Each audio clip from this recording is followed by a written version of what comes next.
What was going through your mind as you watched this unfold? Oh, it's just terrible. Here, this was teed up to be a success for both countries today. We were going to have a mineral deal. We were going to have the U.S. invested in Ukraine's future. That meant implicit security commitments, even if they weren't explicit. President Trump had already met with Macron and Starmer this week about setting up European security forces to help protect Ukraine.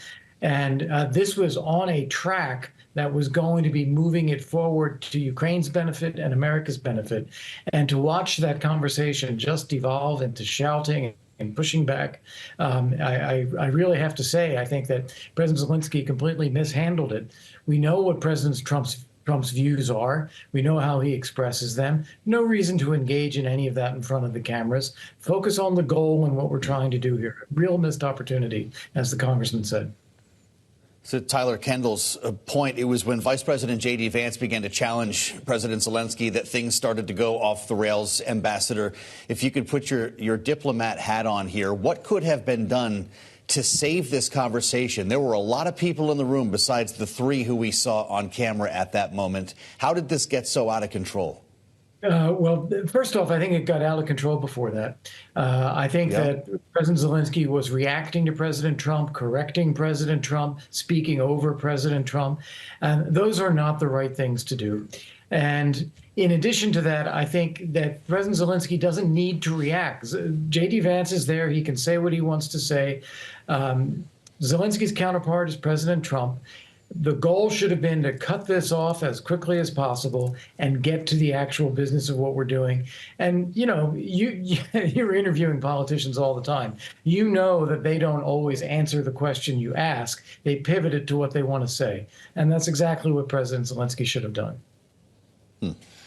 Well, and what we were hearing from Zelensky in the Oval prior to when this particularly heated moment happened, Ambassador, was a suggestion that while he was willing to sign this deal today, he did not view the document itself as enough. He wanted other security guarantees. Had this gone the way it was planned to today and this minerals deal be signed, was that, in your view, actually going to be enough to guarantee deterrence of Vladimir Putin in the future? Nothing is ever over. You have this deal, and that doesn't mean you don't have any other deals or any other conversations in the future. You get this done, it puts us on a track, it creates some shared interest, and you keep working. And you keep looking for, okay, now how do we make sure we have continued access to U.S. weapons and ammunition? How do we work with the Europeans on their presence, and what's the U.S. backup for that? Just because it's not in this particular document doesn't mean it is something you could never do. And I think trying to insist on that now, especially in public in the Oval Office, when this was meant to be a good day, I think it was a big mistake. We spoke earlier today on the early edition of Balance of Power, Ambassador, with Daniel Freed, the former Assistant Secretary of State for Europe, former ambassador to Poland, who was just as blown away as everyone watching this unfold. Here's how he believes the administration should handle next steps with Ukraine. If I were advising President Trump, I would say, look, you made your point.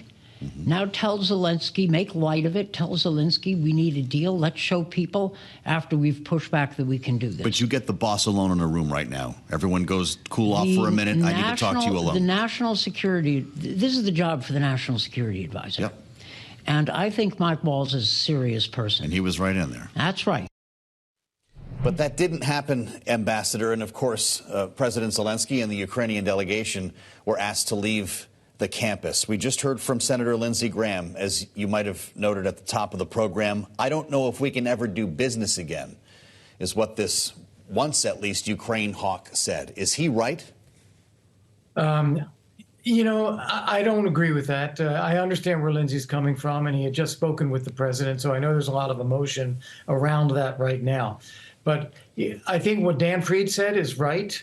That would be the right advice to the president. Say, look, this deal is actually in America's interest. So let's focus on America's interest here and let's get this. But I would be giving the same advice to President Zelensky. This deal is in Ukraine's interest. It is vital. Without this, the country is at risk. You need to apologize to the American people for disrespecting the office of the Oval Office of the United States. And you need to ask for another meeting and sign that deal and get things back on track. I think the ball is really in Zelensky's court at this point. Well, what are the role of other individuals that you have mentioned in this conversation, Ambassador, who were the first to visit the White House this week? The President of France, Emmanuel Macron, UK Prime Minister Keir Starmer, who just in his own statement says he's spoken with both President Trump and Volodymyr Zelenskiy and that he retains his what he describes as unwavering support for Ukraine. What do European allies, many of them convening in the UK on Sunday, do next? Yeah, this is a problem because what we are seeing here is divisions growing between Europeans and Americans and Ukraine. And this is not in Ukraine's interest. It's not in Europe's or America's interest. The only person who benefits from this is Vladimir Putin. And it is something that I would hope Zelensky would want to put a stop to get the U.S. and Europe and Ukraine all on the same page. And that President Trump should want too. But after today, I think the ball, again, is in Zelensky's court.